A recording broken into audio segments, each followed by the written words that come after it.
दोस्तों नमस्कार। वाराणसी के बीएचयू में आईआईटी छात्रा के तीनों आरोपियों को योगी सरकार का आदेश, बारी बारी से होंगे ये ढेर। जी, हम आपको बताते हैं, ये तीनों आरोपी भारतीय जनता पार्टी से जुड़े हैं, लेकिन अब सवाल यक्ष प्रश्न में बदल गया है कि इन तीनों का एनकाउंटर और बुलडोज इनके घर कब होंगे, इस पर अब सवाल खड़े हो गए हैं। भारतीय जनता पार्टी के ये तीनों पदाधिकारी हैं। सबसे पहला नाम जो है वो है कुणाल पांडे का, और यही बात कही जा रही है कि जाति, धर्म और पार्टीवाद से ऊपर उठकर सबसे पहले कुणाल पांडे को ढेर किया जाए। कुणाल पांडे को ढेर करने के बाद सक्षम पटेल को ढेर किया जाए, और जब ये दोनों ढेर हो जाएं तो फिर तीसरे आरोपी यानी आनंद उर्फ अभिषेक चौहान को भी उसी रास्ते ढेर कर यमराज के पास भेज दिया जाए। तीनों यमराज के पास जाने के लिए तैयार हैं। तीनों को यमराज के पास जाना चाहिए। योगी जी, आप तुरंत पहल करें जिससे कि आप किसी भी साख बचे और देश के प्रधानमंत्री, वाराणसी के सांसद नरेंद्र मोदी की भी इज्जत बच जाए। नहीं तो इन्हीं तीनों के साथ साथ आपकी भी साख पर कहीं न कहीं बदनुमा दाग लगने जा रहा है।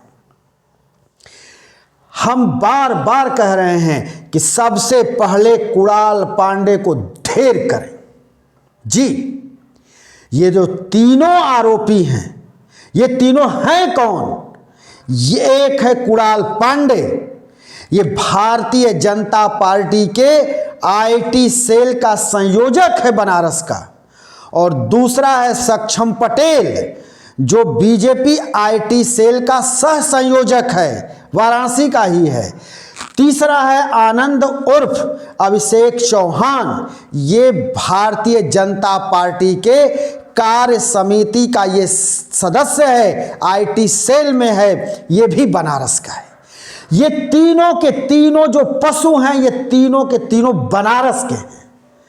इन दरिंदों को जितना जल्दी हो योगी जी आप इनको यमराज के पास भेजिए, नहीं तो फिर न आपको न प्रधानमंत्री नरेंद्र मोदी को यह अधिकार होगा कि आप जा करके अयोध्या में मर्यादा पुरुषोत्तम राम की मूर्ति की आप लोग प्रतिष्ठा करेंगे। प्रतिष्ठा से पहले इनका संहार जरूरी है। अगर आप संहार नहीं करते हैं तो फिर आपके ऊपर इनके जो है गंदे छींटे पड़ेंगे और आप इससे बच नहीं सकते। सबसे पहला जो छींटा पड़ेगा और वो गंदगी का जो छींटा पड़ेगा कुणाल पांडे का पड़ेगा, और वो भी किसके ऊपर पड़ेगा? बनारस के सांसद और देश के प्रधानमंत्री नरेंद्र मोदी के ऊपर पड़ेगा। उसके बाद भारतीय जनता पार्टी के राष्ट्रीय अध्यक्ष जेपी नड्डा के ऊपर पड़ेगा। इसके साथ ही कई नेताओं पर इसके गंदे छींटे पड़ेंगे। वहीं सक्षम पटेल की बात की जाए तो इसकी बदनुमा जो दाग है उससे कहीं न कहीं मोदी जी, योगी जी और स्मृति ईरानी बच नहीं सकते, क्योंकि ये तीनों के साथ ये सक्षम पटेल नजदीकी में है। ये तीनों के साथ इसकी तस्वीर भी है जो आपके स्क्रीन पर चल रही है, आप देख रहे हैं। वहीं आनंद उर्फ अभिषेक चौहान भी इन्हीं का सहयोगी है। ये तीनों दरिंदे 1 नवंबर को मध्य रात्रि के पहले ये बीएचयू कैंपस में बिना नंबर वाली बुलेट से गए। वहां आईआईटी की छात्रा अपने मित्र के साथ कैंपस में हॉस्टल की ओर जा रही थी। तभी ये तीनों भेड़िए उसके मित्र को मार पीट कर अलग कर दिया और उसको एकांत में ले जा करके उसके वस्त्र उतरवा दिए, उसके कपड़े उतरवाए, उसके साथ भद्दगी की, उसके साथ वो किया जो कभी कोई माफ नहीं कर सकता। 15 मिनट तक वो इन सबों के चंगुल में गिड़गिड़ाती रही, रोती रही, छोड़ देने के लिए माफी मांगते रही, लेकिन ये तीनों नहीं माने। उसके साथ ना जाने इन सबों ने क्या क्या किया, वीडियो भी बनाया, उसका फोन नंबर भी लिया। उसके बाद तब जाकर के किसी तरह से छात्रा इधर उधर भाग करके अपनी जान बचाई। जब ये सब वहां से बुलेट से लौट आए तो वो कुछ छात्रों के साथ लंका थाने पहुंचकर आप बीती सुनाई, और आप बीती के बाद बीएचयू कैंपस का माहौल गर्म हो गया।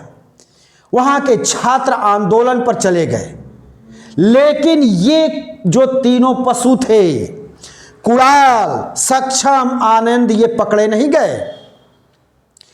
मात्र 1 हफ्ते में ये ट्रेस हो गए थे कि कौन आरोपी हैं, लेकिन पुलिस हाथ नहीं डाल रही थी। ये पुलिस के दामाद थे, इसलिए बनारस की पुलिस हाथ नहीं डाल रही थी, क्योंकि भारतीय जनता पार्टी के एक अच्छे ओहदे पर थे। प्रधानमंत्री से सीधे इनका संबंध था, नड्डा से इनके संबंध थे, इसलिए पुलिस का हाथ डालना मानो उनके लिए बहुत बड़ी बात हो गई थी। पुलिस डर रही थी और इसी का फायदा उठाकर ये तीनों के तीनों मध्य प्रदेश, राजस्थान और छत्तीसगढ़ के चुनाव में भारतीय जनता पार्टी के लिए वोट मांग रहे थे। वहां के आईटी सेल से जुड़कर तरह तरह के घटिया पोस्ट कर रहे थे, हिंदू धर्म को उकसा रहे थे, सनातन को उकसा रहे थे, और बड़े बड़े भाजपाइयों के बीच ये घूम रहे थे और भाजपाइयों की बातों को ट्वीट कर रहे थे, सोशल मीडिया पर पोस्ट कर रहे थे। ये तीनों के तीनों दरिंदे, इस तरह के पशु भारतीय जनता पार्टी को जिताने में लगते हैं, और भारतीय जनता पार्टी मुंह पर कालिख पोत करके अब कह रही है कि इन तीनों को पार्टी से निष्कासित कर दिया गया है। निष्कासन से काम चलेगा महाराज जी, निष्कासन से काम चलेगा प्रधानमंत्री जी। अगर यहीं पर अगर कोई मुसलमान आरोपी होता, अब तक जो है उसके घर के ईंट से ईंट बच गई होती, उसका घर मलबे में तब्दील हो गया होता। किसी अन्य पार्टी का होता, कांग्रेस का होता, सपा और बसपा का होता, तब भी उसके घर जमींदोज कर दिए गए होते। और अब तक इन तीनों में से या तो तीनों या कोई न कोई एक दो अब तक तो यमराज के पास पहुंच ही गया होता, बाबा जी पहुंचा दिए होते। बाबा जी आप कहते हैं कि बेटियों पर जो निगाह डालेगा अगले चौराहे पर यमराज खड़े मिलेंगे।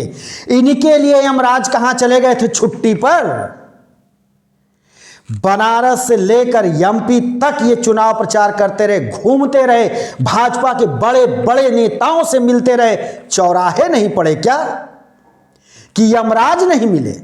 कि यमराज जो है छुट्टी पर इन दिनों चले गए हैं, क्योंकि ये तीनों के तीनों आपके ही लाडले हैं। तो आपके लाडलों के लिए पुलिस यमराज नहीं बनती, दूसरे के लिए तो यमराज बन जाएगी, घर पर बुलडोजर दौड़ने लगेगा। अब साफ सूख गया है।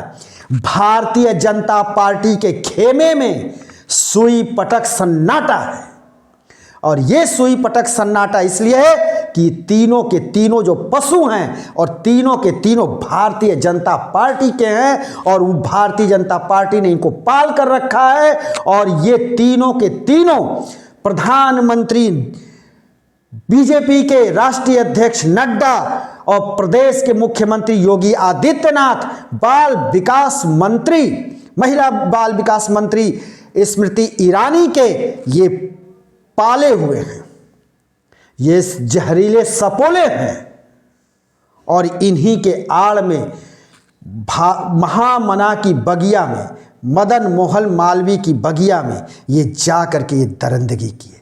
और दरिंदगी के बाद जब ये इनका खुलासा हुआ है, जब ये पकड़े गए हैं, तो बनारस के लोगों को काट मार गया है, कठुआ गए हैं, बोलने में जुबान नहीं खुल रही। शायद लगता है कि ऊपर से दिल्ली से इनके लिए कोई ना कोई धमकी का पैगाम आया है।